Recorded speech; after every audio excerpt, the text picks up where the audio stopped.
Saya Muhammad Nur Hazif bin Nur Nazhar. Saya akan membentangkan pasal Wireshark.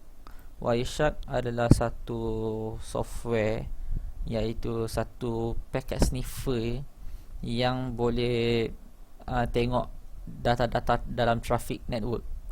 So kiranya kita boleh letakkan Wireshark ni dalam mana-mana dalam satu network untuk sniff data-data yang mengalir di antara dalam network itu sendiri. Kiranya kita boleh gunakan untuk kedua kegunaan, sama ada baik atau buruk. Kalau baik, dia boleh gunakan untuk tengok kelemahan salah satu network ataupun tengok data-data yang mengalir dalam network. Dan yang buruk adalah untuk curi data-data seseorang. So dekat sini saya gunakan laptop saya, iaitu gunakan wifi untuk tengok connection internet. So saya tekan wifi untuk start collect data. Tapi sebelum tu, okay lah, saya tekan terus lah. So dari sini kita dah start collect data. So saya cuba pergi ke Twitter dulu. Twitter. Dan satu lagi, Zoo Melaka. So ada dua beza sini. Satu ini not secure, dengan satu lagi ni secure. Okay, so saya stop collect data. So dekat sini kita boleh gunakan display filter. So dekat sini kita gunakan display filter kita. Kita gunakan, boleh search by protocol. Selalunya orang gunakan by protocol lah. Boleh gunakan untuk destination, source, tapi saya gunakan untuk protocol. So saya gunakan TCP contains Twitter. So dekat sini kita boleh tengok kita punya source client hello. So maknanya daripada saya punya source saya ni adalah saya punya IP ke destination saya, iaitu ini IP Twitter. So dekat sini keburukan orang boleh tahu IP Twitter ni, iaitu dia boleh DDoS website Twitter ni. So kalau boleh DDoS, so maknanya dia akan bawa destruction ke dalam Twitter punya sistem. So tu je lah. And satu lagi, kita boleh tengok untuk zoo negara. Saya tekan zoo je lah. So kat sini kita boleh tengok untuk IP untuk zoo. So dekat sini apa yang tak eloknya, sebab dia kiranya yang ni dia bahaya dia, sebab kita boleh tengok data-data yang kan saya tadi ada bagi tahu yang beza not secured dengan secured kan. So Twitter ni secured sebab dia apa? Dia gunakan sama ada dari HTTPS, FTP.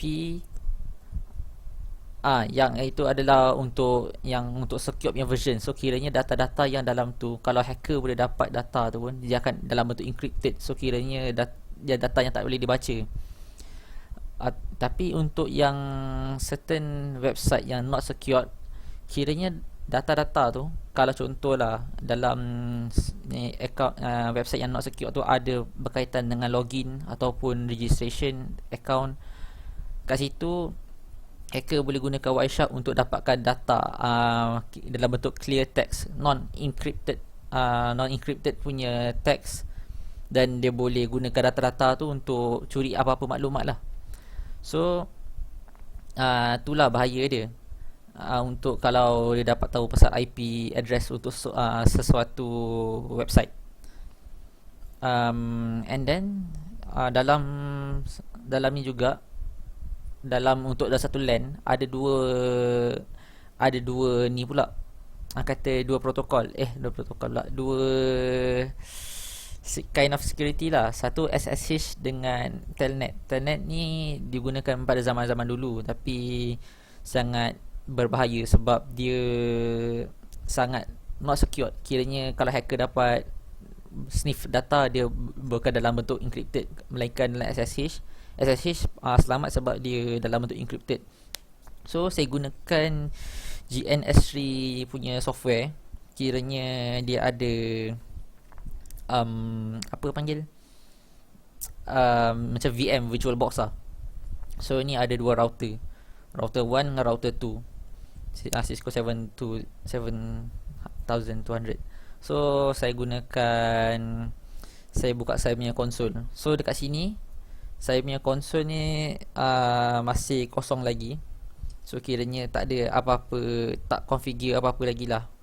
So dekat sini saya akan start buat configuration. So saya enable dulu. Oh, sorry.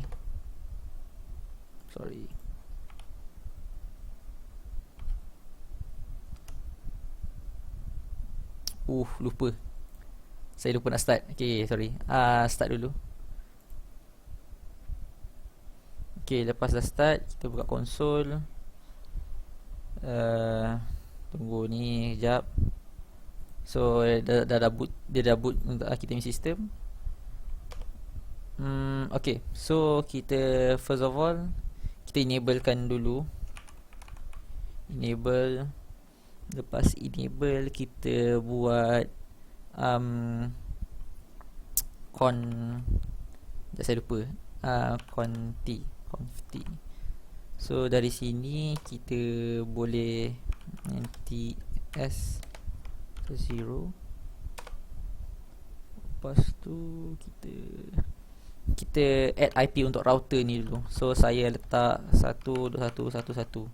Ini adalah IP untuk saya punya router, dan ini adalah saya punya subnet.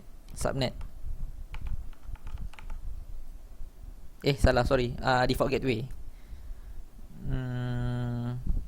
Itulah subnet mask. Sorry. Ini adalah saya punya IP untuk router 1, dan ini adalah untuk subnet mask saya. So lepas saya add, saya no shut, and then no shut, and so dah end.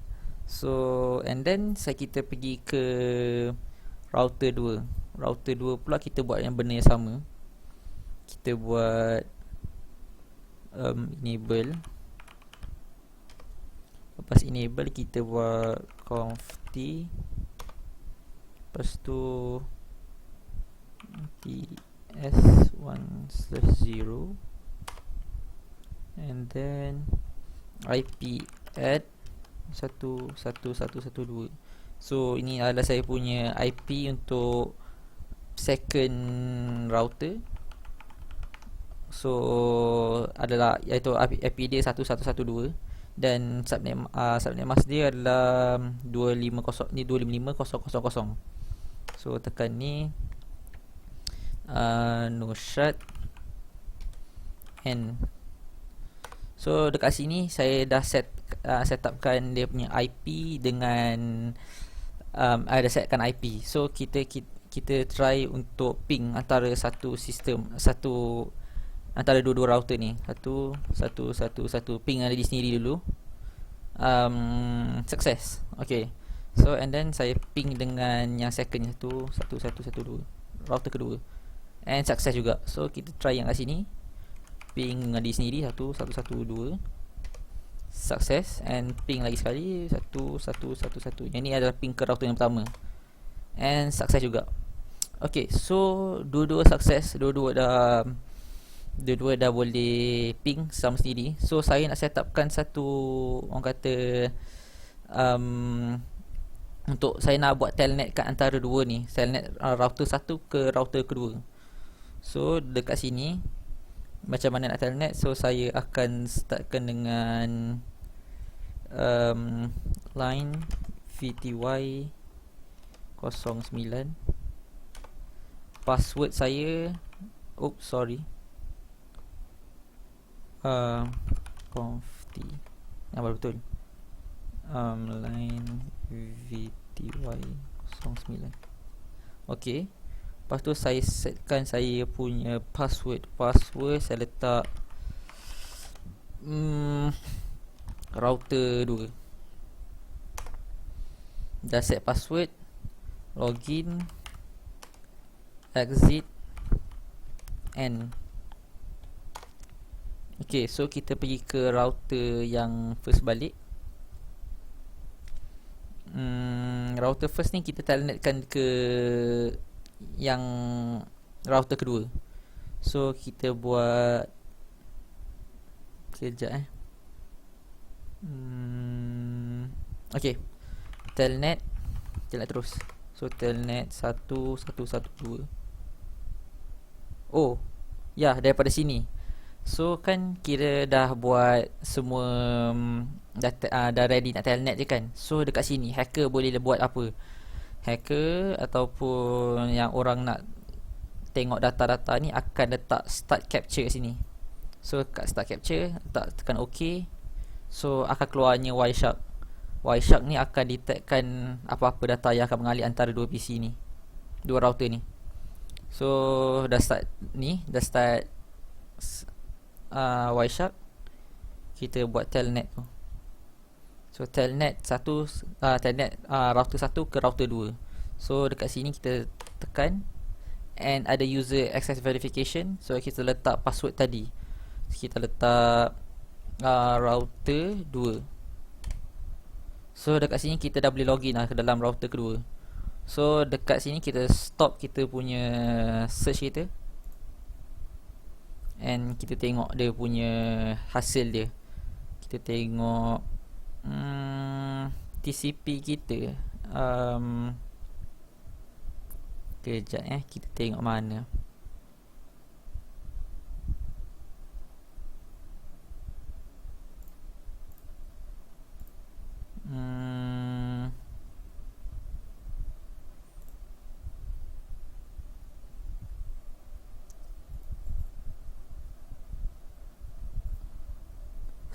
Tu nampak. Disebabkan daripada sini kita tengok source 1, biasa telnet ke telnet yang ke router kedua melalui protokol TCP, kita boleh tengok dia punya password dia. So dekat sini ni antara sebab kenapa telnet ni sangat tak sesuai lah untuk sekarang ni. SSH adalah yang bagus sebab dia encrypted yang version. So itu saja daripada saya.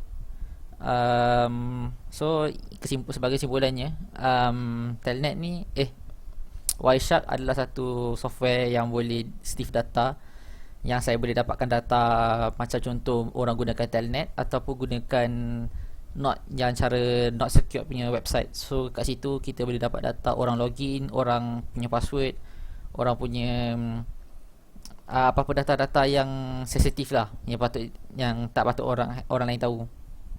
Dan data-data seperti contoh website yang seperti yang gunakan HTTP, FTP ataupun HTTP, ataupun orang yang gunakan dalam local area network yang gunakan SSH, ni adalah data-data yang encrypted yang hacker bila dapat, dia tak boleh tahu dia punya apa maksud data yang di encryptedkan tu.